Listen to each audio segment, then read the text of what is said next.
Yo, what's up people, this is Luke from The Hue. Well, what do you know?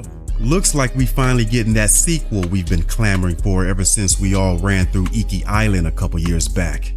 But not without a little bit of controversy. Controversy, you say? Oh yeah, that is what we do here. Chit chat about stuff that most players tend to not pay attention to, or haven't run across yet. The BS that's usually right in front of us that the big bad wolf game publishers want to act like it ain't happening. Or in some cases, shove it down our throats and expect us to just let it go. Please sir, may I have some more? But what controversy am I talking about? What is it that's rubbing me the wrong way about the sequel to one of the best games of 2020? Let's be honest here. We all want Sony Interactive to do well, right? We want them to be profitable. We just want them to make the games that we want. None of this ongoing live service shit. We've moved past Concord now. We don't want them to flop that hard again. We've already told Sony to go back to the bathtub because we're not in the mood to wash our asses with foam stars. All we want is that fire. I'm talking about the type of masterwork of single-player storytelling that's guaranteed to be a shoo-in for at least a nomination for GOTY at the Game Awards the year it comes out. I'm not the only one who visualizes this shit, right? Of course not. But to think, what could jeopardize the type of success that both Sony and the gamers would want from a PlayStation console exclusive? To be honest with you, it's the usual suspects. Modern day activism. Yeah, here we go again, I'm afraid.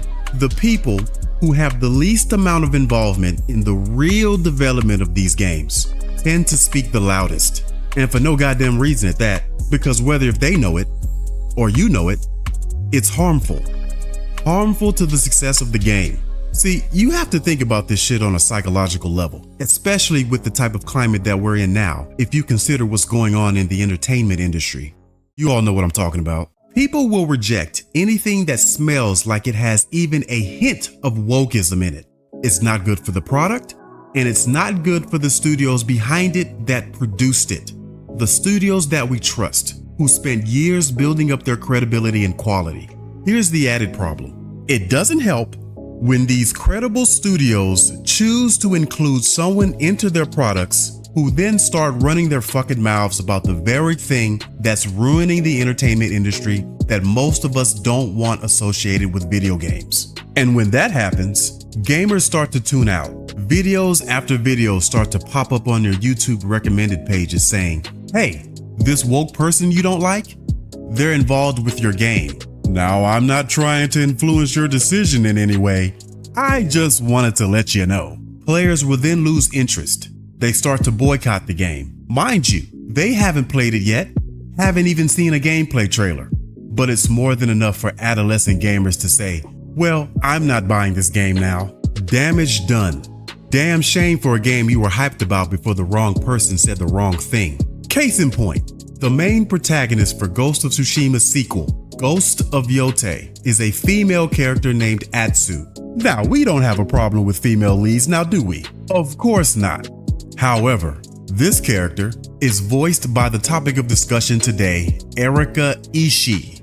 Is this situation that serious? Well, let me tell you this. If I created a Twitter account right now, my account would be blocked by hers during the damn registration process. Can someone do me a favor? Please. Doesn't have to be you. Can someone close to Erika or someone that knows someone close to her go up to her and kind of whisper in her ear to shut the fuck up? Don't you hate it when someone tries to take the joy out of something you're interested in? It's like if someone spoils a movie for you that you haven't seen yet. This woman, or person who menstruates or whatever the fuck, is a prime example of what we don't need to see associated with a video game. Pay attention, game studios. This is some shit that can derail the success of whatever project you're working on. The problem is that the actress involved with this project is a problem. A pretty big problem. And she seems to be an extremely woke person, and she has been mass blocking everyone on social media. And some people she's not even interacting with. Here's Cabrutus who says, but I didn't even know who she was. So this is the announcement right here. And, you know, it's just people are questioning it. It's going to be a DEI woke they them samurai game, isn't it? God, I hope I'm wrong. That's a question. That is a question. That is not someone saying like, F this game, I'm done. They're asking the question after they know that it already has the female lead in it. So even with it having a female lead, they're still holding out hope that the game could not have the wokeness and the BS in it, and there's nothing wrong with asking those questions at all. Now, see, that's fair enough. That's a fair enough question. Why? Because it's not really the lead character being a female. This is a fair question just because of the lead actress and who she is and what she's been doing. But she's mass blocking people. And here's a thread of just some of the things that she has said right here. You can read some of these things. I'm not going to read them right here, but you can read right there what she said and how she's going to dress up for Halloween. And yeah, man, that's imagine if a white person said that about another race. How would that go over? I'm not sure. Here's another one right here. Very, very controversial and interesting tweets that are being said by this lady who is blocking everyone. And I'm not sure that it would probably still be a big concern for people to look into her social media history if she was just cast, but the fact that she's mass blocking people and without some people not even interacting with her, that's a big problem right there. So you're just going to continue to see she's just saying all of these horrible things right here, and people are going to have problems with that because of the double standard. And the thread just keeps going. Old Man Grim has got this one here. I mean, it's just, there is a lot of tweets. I will link to this tweet thread if you're interested to go check it out, and you can make up your own mind. This tweet right here, this ought to tell you everything you need to know right here. Abolish the police. It is unconscionable to allow the racist institution that terrorizes the citizens they are sworn to protect. Abolish the police. This should tell you everything you need to know about this person here. Everything you need to know. What the hell is going on? The voice actress and the mocap actor for the main character of Ghost of Yotei started systematically blocking content creators on Twitter.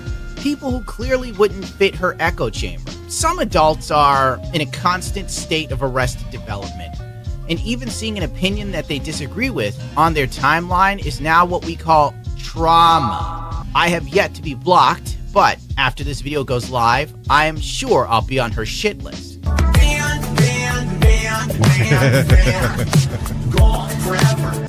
A drunk guy got up in my space at the arcade and asked, "Are you single?" while I was playing a rhythm game. I shouted, "Dude, if you bother me while I'm playing this game, I will kick your ass." I call bullshit on that.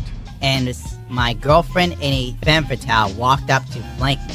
Haven't seen him since. I doubt that this story is true, and if it was, Yeah, it's I don't an think odd that's true flex either. to say a man found me attractive, but I'm a lesbian and I hate men, so I threatened him. It just reeks of man-hating posts, which is the in vogue thing to do right now on social media. TikTok is nothing but misandry. Abolish the police. Oh, here we go. It is unconstitutional to allow this racist institution to terrorize the citizens they are sworn to protect. Abolish the police. And all this other dumb, insane crap that literally you only spout if you're absolutely brain rotten with political bullshit and have nothing else in your life.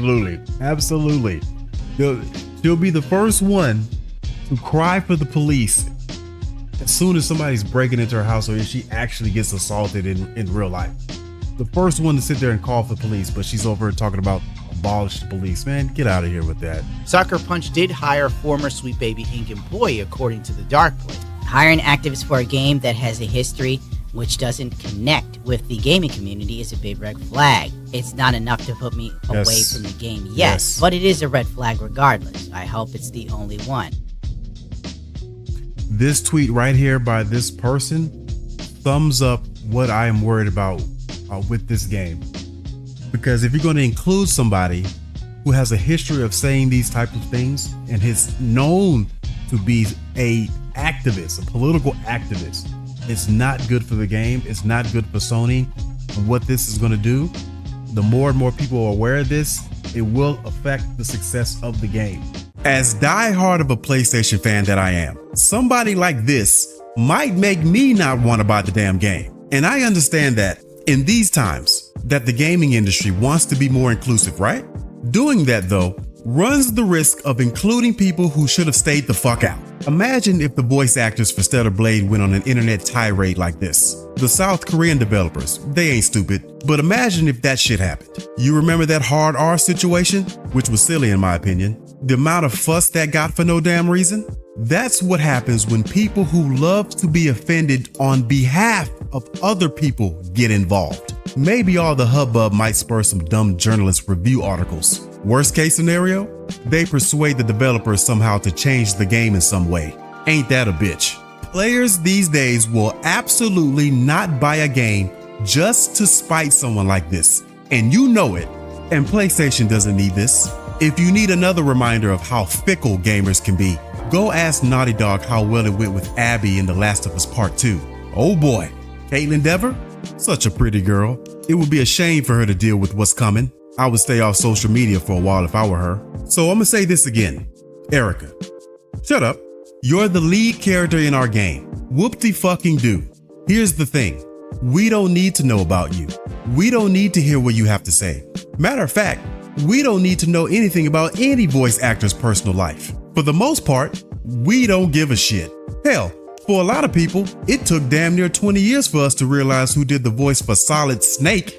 For all we know, David could have been giving out handies at the men's truck stop restrooms for the past 10-15 years. Was that too much? Did I take it too far there? Watch I get some gripe for that. These motherfuckers are perfectly fine with the floating island of garbage in Puerto Rico, but I can't say that shit. I can't say that your favorite video game idol might have possibly lolly-lude-load his way up and down one shaft to another. Can you dig it?